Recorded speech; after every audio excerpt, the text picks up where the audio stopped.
দেখুন মা, যারা এখানে মারা আছেন, বাবারা আছেন, সবার চিত্রে একটা অনুরোধ জানাবো। সন্তান, ছেলে সন্তান হচ্ছে দুদিনের দুনিয়া। যখন আপনি মৃত্যুবরণ করবেন তখন আপনার কাছে কেউ থাকবে না। যতক্ষণ আপনাকে শ্মশানে নিয়ে যেতে পারে নাই ততক্ষণ তারা কান্না করবে। শ্মশানে নিয়ে যাওয়ার পর, পুরানোর পর, তখন আপনাকে কেউ আর ভালোবাসবে না, আপনাকে কেউ আর ভালো রাখবে না, আপনাকে কেউ আর মনে করবে না। তাই সময় থাকতে কি করুন? গুরুদেবের এবং ভগবানের সেবা করুন। আপনি যদি মনে করেন আমার সন্তান আমাকে উদ্ধার করবে, আমার স্বামী আমাকে উদ্ধার করবে, আমার স্ত্রী আমাকে উদ্ধার করবে, আপনি ভুল ভাবছেন। আপনি এসেছেন একা, যাবেন একা, কেউ কারো নয় এই জগতে।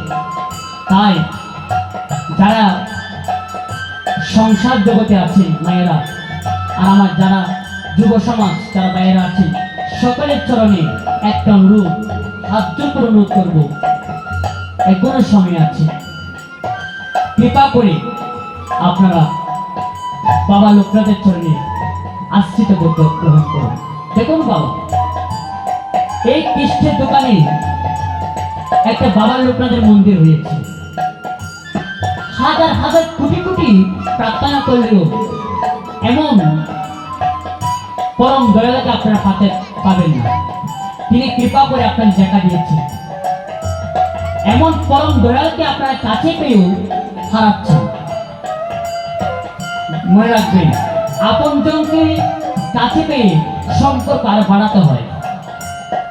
আপনি যখন আপনজনকে কাছে পেয়ে যখন সম্পর্ক দূরে রাখবেন, তখন উনি আপনার থেকে সম্পর্ক দূরে রাখবেন। আপনি বলতে পারেন আমরা এত কষ্ট পাই কেন, আমরা এত দুঃখ পাই কেন, আমরা এত দুঃখ কষ্ট পাই কেন? কেন জানেন? আমরা এত কষ্ট করবো, দুঃখ করবো, তখন বাবার কাছে এসে বলি, বাবা বাবা তুমি কৃপা করে আমাকে উদ্ধার করো, আমি অনেক কষ্টে আছি, দুঃখে আছি। কিন্তু যখন আমরা সুখ পাই, যখন আমরা সুখে থাকি, তখন একবারও এই বাবা লোকনাথের মন্দিরে এসে বলি না, এ বাবা তুমি ভালো আছো তো, তুমি ভালো আছো? কোনদিন আমরা বাবা লোকনাথকে জিজ্ঞাসা করি না। দেখুন, যারা ভগবানের সাথে সম্পর্ক রাখে না তারা হচ্ছে বিশ্বাসঘাতক। যারা ভগবানকে ভালোবাসে না তারা হচ্ছে বিশ্বাসঘাতক। প্রত্যেক দিন আপনারা মন্দিরে আসবেন, অন্তত আসার সময় একটা ফল, একটা কলা নিয়ে আসবেন বাবার জন্য। আপনি যখন বাবাকে ভালোবাসবেন, আপনি যখন ভগবানকে ভালোবাসবেন, ভগবান আপনাকে ভালোবাসবে। কেন আপনারা এমন দল পেয়ে কেন হারাচ্ছেন? দেখুন না, এই যারা উৎসব কমিটি আছে,